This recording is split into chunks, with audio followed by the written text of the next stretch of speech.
Buenas tardes, queridos contertulios. Llegamos a una nueva edición del Sillón Bíblico en el domingo 19 del tiempo ordinario del ciclo A y por lo tanto nuevamente un relato de San Mateo. Mi nombre es Abel de la Costa y vamos a leer hoy una escena muy recordada que es la de Jesús caminando sobre las aguas. Esta escena sigue de manera inmediata a la multiplicación de los panes, va unida indisolublemente a ella. De hecho, comienza con esta frase. Dice, después de que la gente se hubo saciado, así que está hablando directamente desde la multiplicación. Bien, este es un relato que en la tradición oral primitiva, la preevangélica, digamos, esos 20 años más o menos que hubo o 30, entre la Pascua de Jesús y el inicio de los escritos evangélicos, con el Evangelio de San Marcos, en esos 30 años de intensa creatividad narrativa, donde la Iglesia contaba cosas sobre su Señor y se transmitían unos a otros las cosas que se recordaban sobre el Señor, este pequeño relato de la caminata de Jesús sobre las aguas estuvo ya desde ese momento unido a la multiplicación de los panes. Lo sabemos porque tenemos este relato en 3 tradiciones. Claro, estamos acostumbrados a que 3 tradiciones son Mateo, Marcos, Lucas, pero no es así. En este caso lo tenemos en 3 curiosas tradiciones, porque está en Marcos, está en Mateo, que sigue a Marcos, y está en Juan. Y en los 3 casos está ligado a la multiplicación de los panes. También en el caso de Juan, que está en el capítulo 6. Bueno, muy bien. Después nos vamos a preguntar qué significará eso de que esté ligado, qué tiene que ver esto que pasa aquí con la multiplicación de los panes. Por lo pronto recordarán que la semana pasada hice un pequeño resumen de los tipos de milagro y alguno podría decir, bueno, hay un milagro que no mencionaste. Mencionaste milagros de donación, como es la multiplicación de los panes o las bodas de Caná, pero no mencionaste un milagro sobre la naturaleza como caminar sobre las aguas. Bueno, efectivamente, la verdad es que este relato no es exactamente un relato de milagro. Hay un elemento prodigioso, hay un elemento milagroso, pero no está narrado en función de contarnos el milagro. De hecho, aquí falta algo fundamental en los milagros, que es que haya una necesidad. En realidad, el elemento milagroso, que es que Jesús camina sobre las aguas, es totalmente gratuito, no hay ninguna necesidad, nadie lo necesita. No salva ni cura nada con eso. ¿Qué es lo que está haciendo Jesús en esta caminata sobre las aguas? Nos lo ilumina la liturgia cuando une este relato al de 1 Reyes 19, es decir, al relato de la manifestación de Dios a Elías en el Horeb. No es casual que nos haya querido la liturgia iluminar el de San Mateo con aquella otra escena. Efectivamente, este relato de la caminata sobre las aguas, más que un milagro, es una teofanía, es una manifestación divina. Y debería, creo yo, sorprendernos, porque bueno, si bien es verdad que Jesús fue Dios siempre, la Iglesia lo fue descubriendo de a poco eso. Y sobre todo, el gran escándalo de la cruz, de alguna manera, oculta esa divinidad.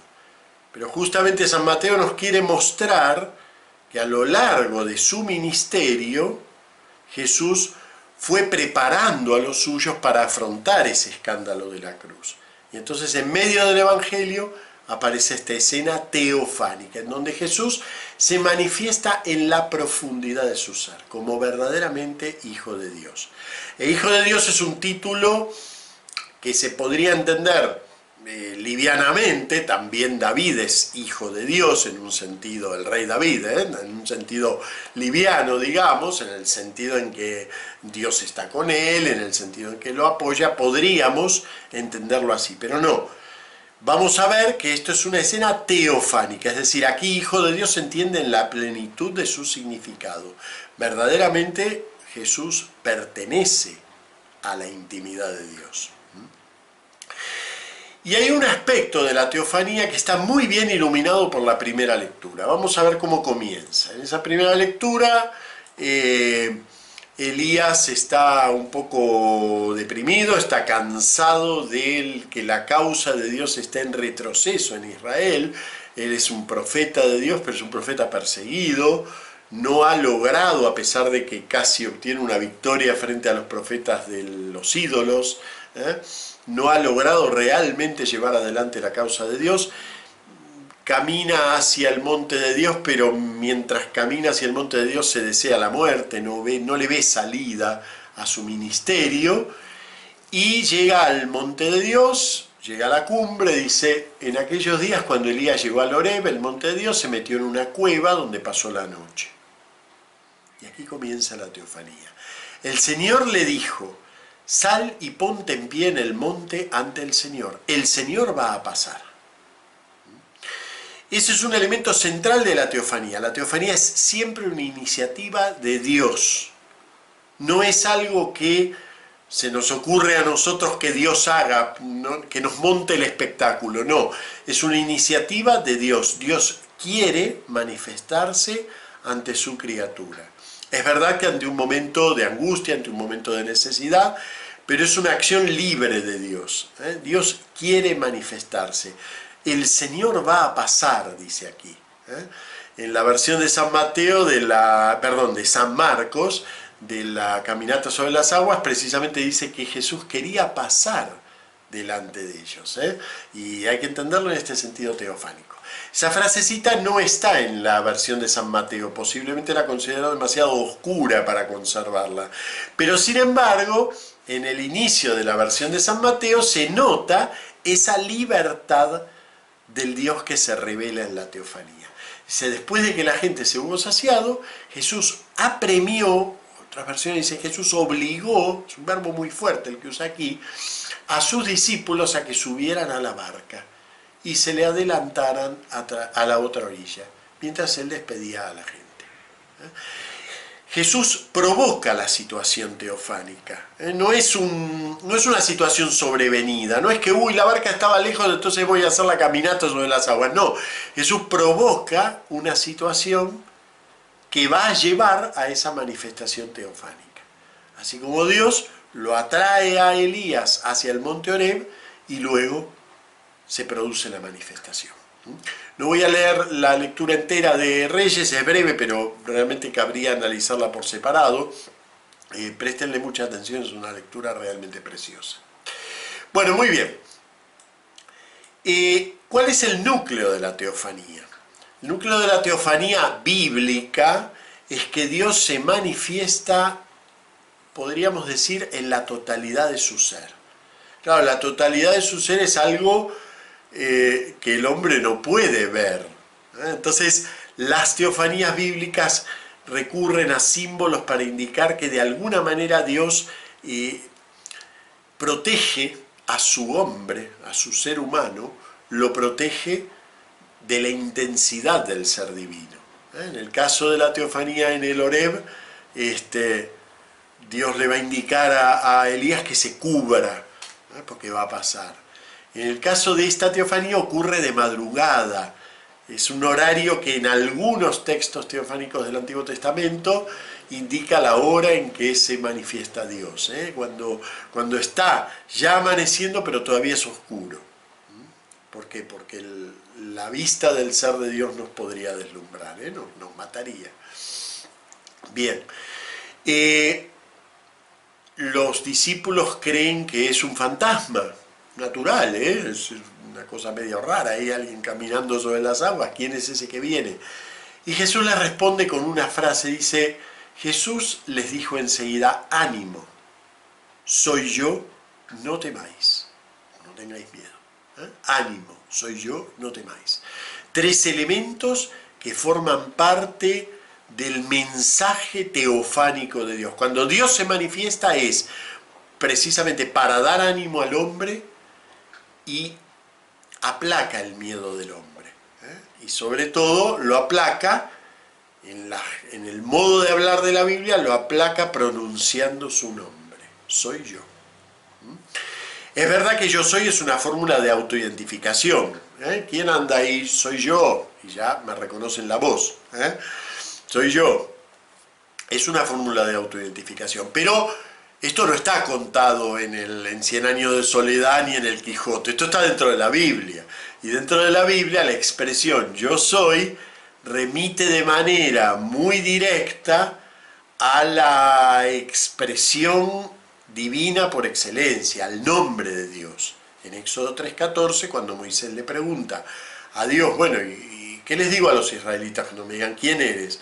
Tú diles, yo soy, me ha enviado a vosotros. Entonces, yo soy, traducido además así en griego, yo soy, igual que como está en San Mateo para la fórmula de Jesús, ego eimi, traducido con esa fórmula, indica no cualquier fórmula de autoidentificación, sino que verdaderamente quien está ahí es el propio Dios. Ánimo, soy yo, no temáis. Me gustaría que complementaran esta lectura, aunque no forma parte de la liturgia, pero me gustaría que complementaran esta lectura con la lectura de Isaías 43, 1 al 11, porque nos vamos a encontrar muchos elementos que aparecen en la lectura de la caminata sobre las aguas. La idea de que Dios camina sobre las aguas es una idea que está muy presente tanto en el libro de Job como en el libro de Isaías para indicar el poder de Dios sobre su creación. De hecho aparece incluso en algún salmo, ¿no? El Dios que camina sobre las aguas. Dice, ahora así dice Yahvé tu creador, Jacob, tu plasmador, Israel, no temas, que yo te he rescatado, te he llamado por tu nombre, tú eres mío. Si pasas por las aguas, yo estoy contigo. Si pasas por los ríos, no te anegarán. Salteo. No temas, yo estoy contigo.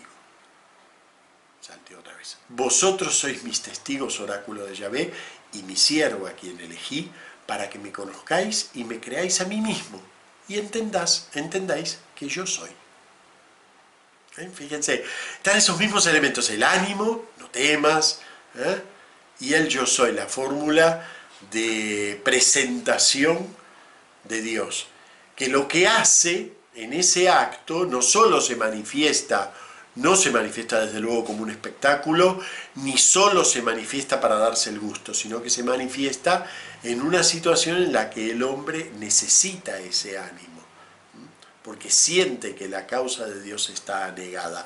Quizás por eso está tan unido al agua, porque el agua, saben que en la Escritura es un símbolo de el peligro. De hecho, suele ser un símbolo del mal, aunque para nosotros, precisamente por el bautismo, que nos sumerge en la muerte de Cristo, el agua es un símbolo beneficioso. Pero en la Escritura, en general, el agua tiene ese carácter ambiguo y digamos, peligroso. Bueno, muy bien. En el caso de San Mateo, y esto es exclusivo del Evangelio de él, en el caso de San Mateo, el relato de la caminata de Jesús sobre las aguas, relato que como ven es intensamente teofánico, está unido a un subrelato que es específico de San Mateo, que es la caminata de Pedro sobre las aguas. Ese desarrollo no está ni en Marcos ni en Juan. Y es muy interesante tener presente un aspecto que voy a desarrollar un poquito más. Cuando leemos San Mateo, tenemos que tener en cuenta un aspecto, y que es que para él, determinadas personas, determinados grupos, son verdaderos símbolos. Si nosotros no lo leemos con el espíritu que él lo escribió, en algunos casos podemos malentender su evangelio. Por ejemplo, para él los 12 son la iglesia. Es verdad que luego nos vamos nosotros con nuestra teología y decimos, los obispos son los sucesores de los apóstoles son los 12, por lo tanto, cuando leemos los 12, tendemos a pensar en los obispos, o tendemos a pensar en la iglesia jerárquicamente organizada. Y terminamos clericalizando la lectura del Evangelio de San Mateo, porque para San Mateo los 12 son un símbolo mucho más amplio que el colegio episcopal. Los 12 son realmente la iglesia que rodea a Jesús. ¿sí? Ese es un aspecto. ¿Ven? Cuando él habla de los fariseos, por ejemplo, lo habla en un carácter distinto a los otros evangelios. Para los otros evangelios, los fariseos son uno de los tantos grupos que se oponen a Jesús, que no lo comprenden. Pero para San Mateo, los fariseos son el grupo que representa toda esa incomprensión judía de Jesús. Entonces, hay que tener cuidado al leer ciertos símbolos. ¿Y por qué aclaro todo esto? Porque cuando leemos Pedro, nosotros inmediatamente pensamos en el Papa. Y entonces decimos, bueno, claro, Jesús se manifiesta a todos, pero el Papa de manera especial va y camina sobre el agua. Bueno, eso es una comprensión totalmente errónea de este texto. Porque para San Mateo, Pedro identifica al discípulo esencial, al discípulo que está cerca de Jesús. Como lo dice el propio San Mateo, que utiliza esta expresión, el primero. Para que nos demos una idea, la función de Pedro en el Evangelio de San Mateo es muy parecida a la función del discípulo amado en el Evangelio de Juan. Es decir, es una persona, pero es también un gran símbolo. Y es un símbolo del que nos tenemos que apropiar. Porque de lo que habla es de cada verdadero discípulo del Señor. Entonces, todos nosotros somos en alguna medida ese Pedro. Y ojo que Pedro tiene mucha función dentro del Evangelio de Mateo. Hay varias escenas específicas del Evangelio que son solo de Pedro. Y que no están en los otros, porque también, por supuesto, hay escenas de Pedro que comparte con San Marcos, o con San Lucas, o con Juan. Pero hay algunas escenas en donde actúa Pedro en particular y que son específicas del Evangelio de Mateo. Precisamente por esto, porque para Mateo, Pedro, si bien es el de los 12 que va a recibir el primado, en el capítulo 16, es también la representación del discípulo esencial del Señor, del discípulo al que todos tenemos que aspirar. Entonces, cuando leemos este texto, no pensemos que está hablando de la iglesia jerárquica y de cómo Jesús va a salvar a la barca de Roma, porque el Papa, y hacemos toda una mezcla ahí entre el Papa, Roma, la barca. Es verdad, todo eso es cierto, por supuesto. Jesús protege de una manera especial a su iglesia, a su barca. Pero esa barca es también toda la iglesia, esa barca también es nuestra parroquia, esa barca también es nuestro hogar. Y ese Pedro es el Papa, pero es también el más chiquitito de los obispos y es también el más chiquitito de los creyentes. Ese Pedro es el creyente al que todos tenemos que aspirar a ser. ¿Y cómo es ese creyente? Está muy bien delineado en este texto, ¿no? En donde Pedro a la vez cree, pero siente esa inseguridad tan natural en el hombre. San Mateo es muy suave, afortunadamente, con los creyentes. Si lo tuviéramos a San Marcos es bastante más peligroso, porque San Marcos siempre le está dando algún palo a los 12 o a los discípulos en general. Los discípulos nunca entienden nada, siempre quedan, incluso en este texto termina en que ellos quedaron estupefactos, ¿no? En cambio, San Mateo nos muestra que a pesar de esa duda, a pesar de esa escasa fe, el discípulo es capaz de levantar la mirada hacia el Señor y decirle, Señor, sálvame. Y Jesús lo salva. Le reprocha la poca fe, le pide que tenga más fe, pero lo salva. Es decir, no espera a ese discípulo perfecto. Una cosa es ser el discípulo esencial y otra cosa es ser el discípulo perfecto. Jesús no espera al discípulo perfecto. A cada uno de nosotros nos dice, ánimo, tómame de la mano, yo te salvo. Pedro bajó de la barca y echó a andar sobre el agua, acercándose a Jesús. Pero al sentir la fuerza del viento le entró miedo. ¿Qué nos pasa en la historia, en este mar en el que estamos navegando? Y tenemos miedo. Es natural, porque la historia está llena de fuerzas que tiran hacia afuera. Empezó a hundirse y gritó, Señor, sálvame. Y enseguida Jesús extendió la mano, lo agarró y le dijo, qué poca fe, ¿por qué has dudado? Y en cuanto subieron a la barca, amainó el viento. Y ahí viene el remate, ¿no? Los de la barca se postraron ante él, es una expresión de adoración, ¿eh? Esto no es cualquier cosa, no es un titulito que le van a dar, es el reconocimiento de esa teofanía. Se postraron ante él diciendo, realmente eres hijo de Dios. Es la confesión que toda la iglesia hace al ver cómo Jesús va salvando a los suyos. Porque este texto está unido desde el principio con el de la multiplicación de los panes, con el que no parece que tenga una relación intrínseca.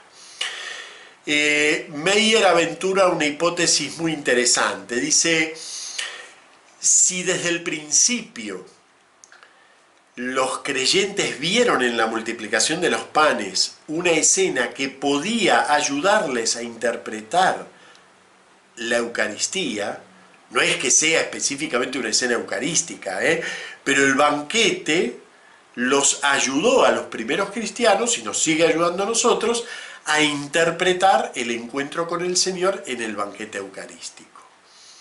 Entonces, en ese mismo culto cristiano, se fue uniendo el relato de la multiplicación de los panes con la caminata de las aguas, un poco indicando qué era lo que realmente se ve en el fondo de la Eucaristía, y que es la manifestación de este Dios que nos tiende la mano y nos salva. Bueno, muy bien, hasta la semana próxima, nos vemos en el domingo 20 del tiempo ordinario. Muchas gracias.